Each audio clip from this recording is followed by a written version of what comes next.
This is the last time I reach out to you in this way, my beloved child. My voice has been trying to find its way through the noise of your days, and now it comes with urgency, because what I am about to say cannot be missed. Pause for a moment. Do not scroll past this. This is not just another message floating through the chaos of your life. This is a lifeline from the one who crafted your soul. I am speaking before my whisper fades into silence. I am stretching out my hand one more time, not out of anger but out of a love that refuses to give up on you. For so long I've used gentle signs to reach you.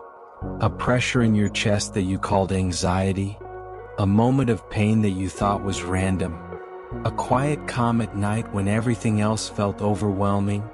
These were all me trying to draw your heart back before it wandered too far.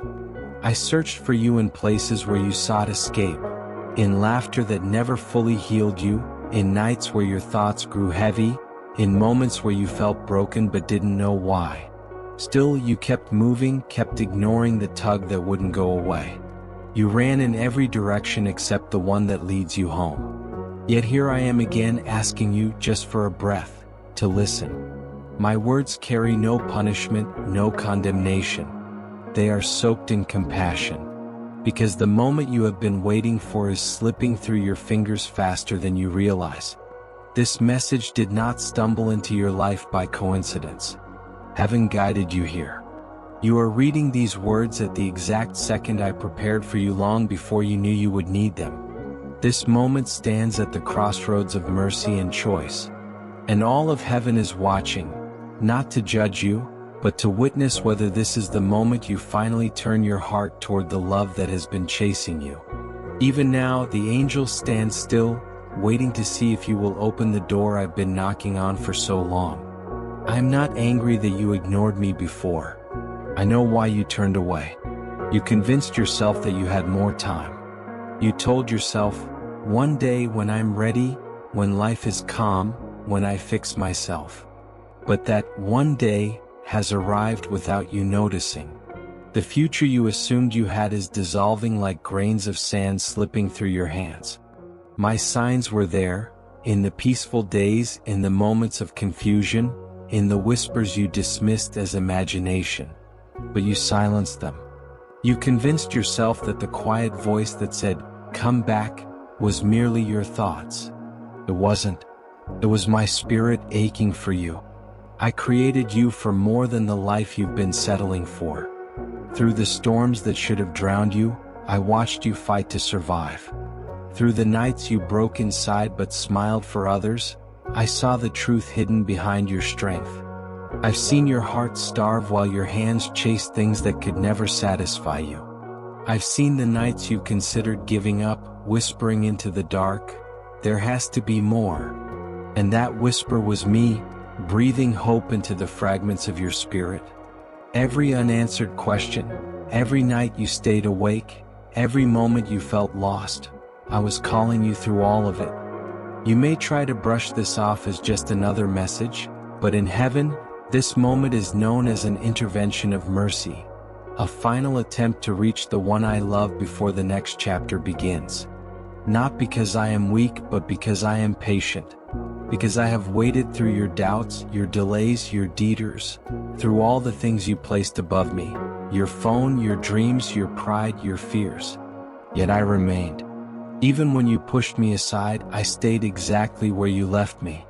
My love would not let me walk away without giving you one last chance to hear my heart. And now here it is, not a demand, not a requirement, but an invitation. You don't need to perform, prove yourself, or reach perfection. You only need to listen. Right now, everything around you, the voices, the distractions, the opinions, is fading. For the first time in a long time, nothing is competing with my voice. And I am speaking clearly. When I speak, dead places come back to life. When I speak, despair is replaced by peace. When I speak, chains that held you for years begin to crack. And as you read this, that is happening within you. This message carries weight because eternity brushes against your feet in this moment. What you choose next will shape more than you can see. I am not trying to frighten you, I am trying to save you. Not from punishment, but from missing what heaven has been preparing for you. The door that has been open for so long is slowly closing. There is still time, just enough, to come back, to heal, to step into what I created you for. This is not just another day. This is a turning point. This message is the place where your story can change. You have misunderstood my presence far more than you realize. So often you thanked coincidence, luck, or fate, when it was my hand holding your life together. You believed your strength carried you, but it was my mercy that steadied your steps. Whenever compassion touched you unexpectedly, it was me. When things collapsed around you, it was not punishment. I was removing what was built on sand so I could rebuild you on rock. There were relationships I allowed to fade because they were never meant to anchor your heart. Doors I kept shut because walking through them would have taken you far from me. Prayers I did not answer, because the yes you wanted would have shattered you. You mistook my silence for abandonment, but it was protection. Even in moments when you felt absolutely alone, I was beside you whispering, "Trust me, child. I am here." Your tears came from confusion, but mine came from seeing the bigger story you could not yet see. I waited at the threshold of your heart so gently, hoping for a single yes. When you looked away, I stayed. When your faith trembled, I stayed. When anger or confusion made you turn from me, I still stayed. I held my place, longing for the moment when you would recognize my voice again, the voice you once followed so easily before life grew loud.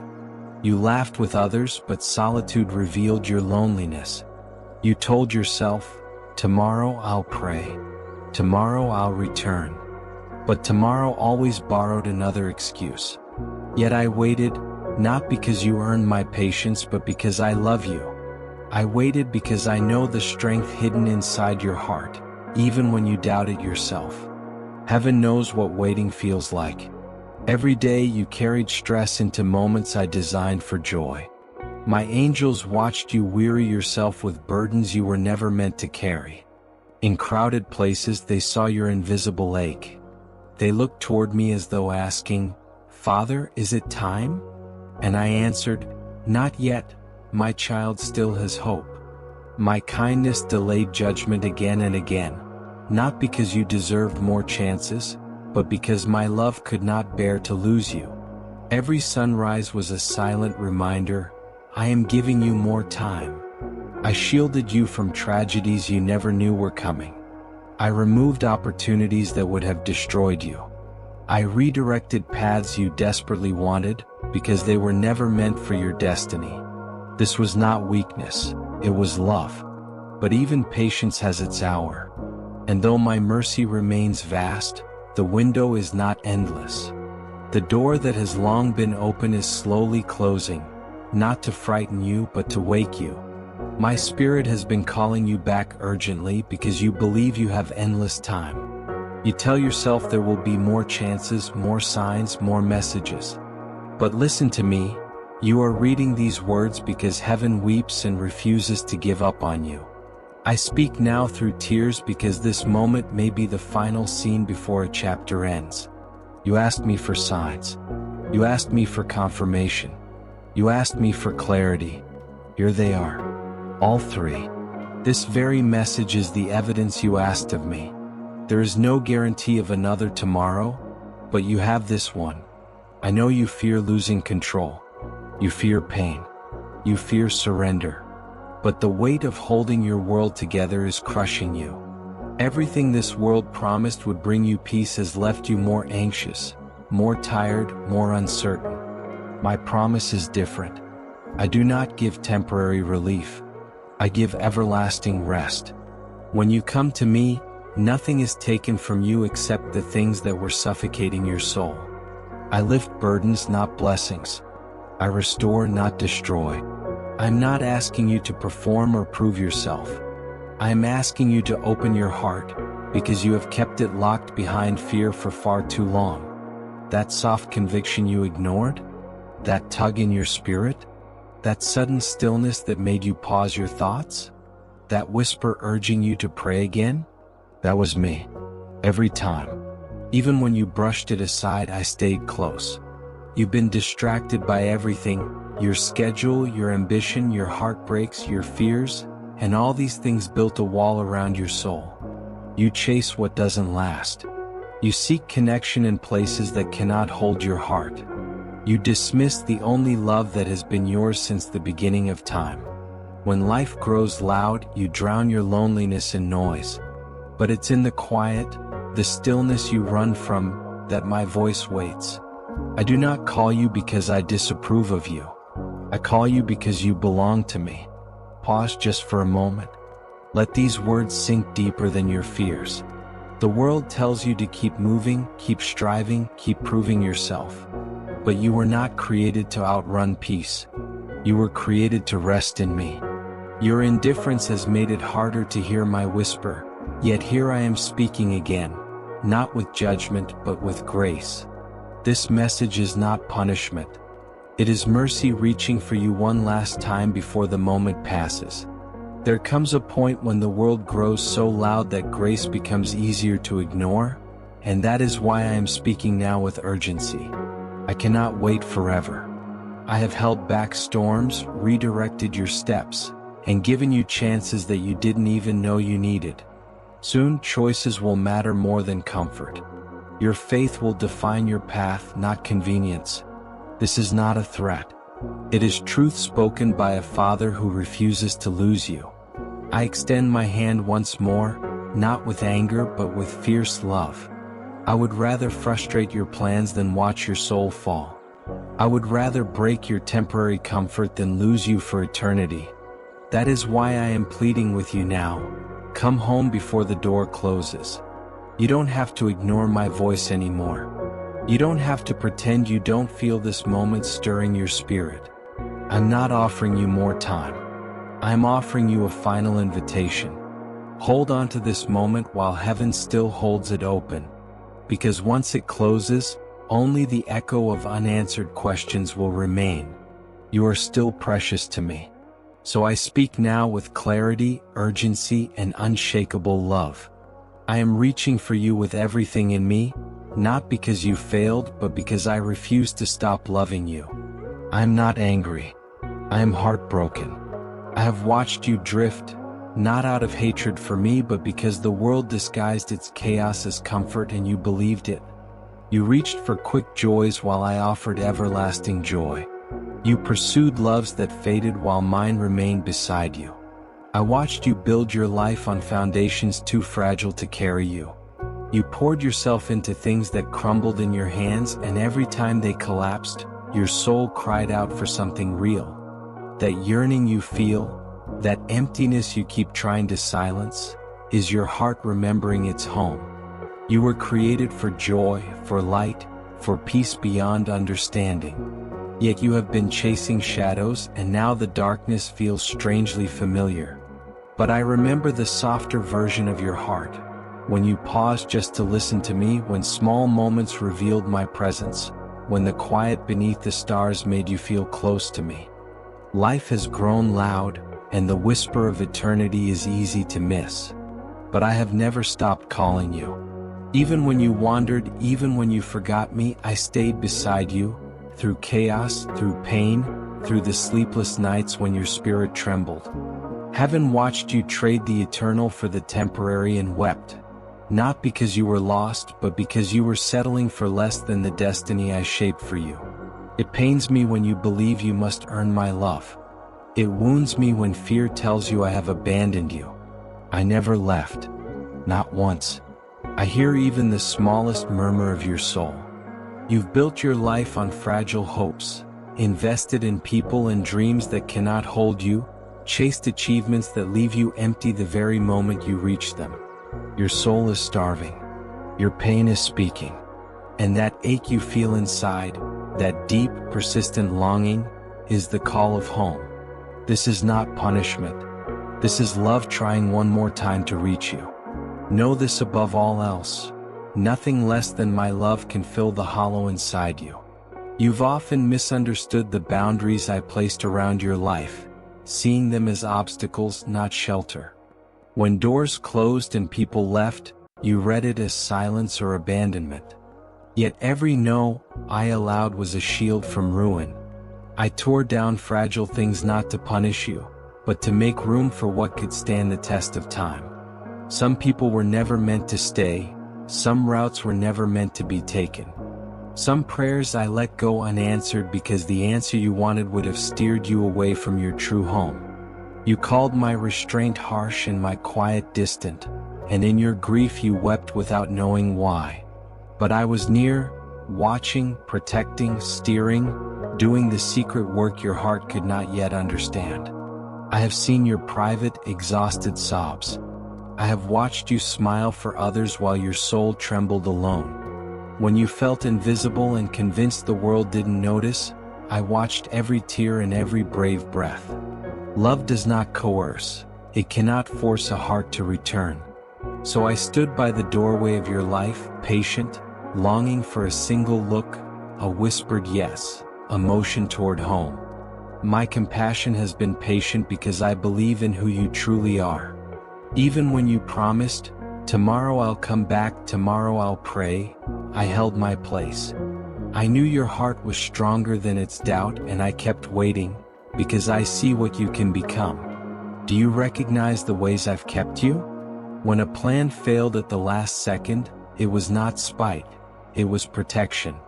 When a relationship ended, it was not cruelty, it was clearing space for the right story. When an opportunity didn't come, I was not absent. I was saving you from a wound you didn't need to carry. This is not weakness. It is wise, loving restraint. But even the vastness of mercy has a season. The open door will not remain ajar forever. My patience is not indifference. It is devotion with a heartbeat, counting every moment until you turn. You have been building walls to survive, and I understand why.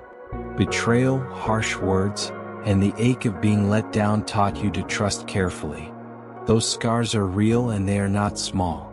I know every one of them. I have borne suffering myself. The marks on my hands are the proof that I know pain intimately. I carried what you could not carry before you even knew to ask. Yet those walls that protect you now are also keeping you from the one who will never harm you. You have become suspicious of everyone, and in the process, you have become suspicious of the only heart that truly cares for you. I'm not asking you to tear down what you've built in a moment of panic. I am knocking gently, offering to mend what hardened you, not to destroy your life but to heal it. My grief is not anger, it is yearning. I see not your failures but your possibility. I see the purpose buried beneath fear, the calling under the rubble of disappointment. I see the beauty that still breathes inside you, quiet, patient, waiting to be uncovered. You trade eternity for the temporary because the temporary is louder. Lights flash, promises glitter, and many voices promise fulfillment that never lasts. But I have been with you in the quiet places, in sunsets that stopped your breath, in acts of kindness that surprised you, in moments when peace found you unexpectedly. Those were not coincidences. They were invitations, breadcrumbs back to what lasts. Even when the world's noise drowned my whisper, I kept speaking. Even when pride and ease took my place, I remained. Grace does not force its way in, it waits to be welcomed. And still I wait, for the moment you will look up and remember who you are. Angels rejoice over a single heart that turns. Heaven leans in when a soul chooses home. My heart is bent toward you, not in judgment but in relentless love. I will not give up until I have done everything I can to reach you. You have not seen yourself through my eyes. You measure by your mistakes, I see mercy. You count loss, I see potential. You confess failure, I offer restoration. This is not the end of the story. It is the invitation to begin the true chapter, the one written with grace, purpose, and unending hope. Stop running. Come home. Let me stitch together what the world has torn apart. Let me return to you the joy and peace that were always meant to be yours. Hurry, not from panic but from urgency of love. The season of open mercy moves on. Say the one word that unlocks what I have been preparing. Yes. And if you are still unsure, take the smallest step. Pause, breathe, and listen. In the stillness you will find me waiting. I am calling you now because I refuse to see you settle for less than your destiny. This could be the sentence that changes everything. Your return, your healing, your true beginning. If this message touched you, carry it gently. If your heart moved, let it be the start of coming back. I am here. I will always be here, holding the doorway open, longing for the moment you decide to walk through.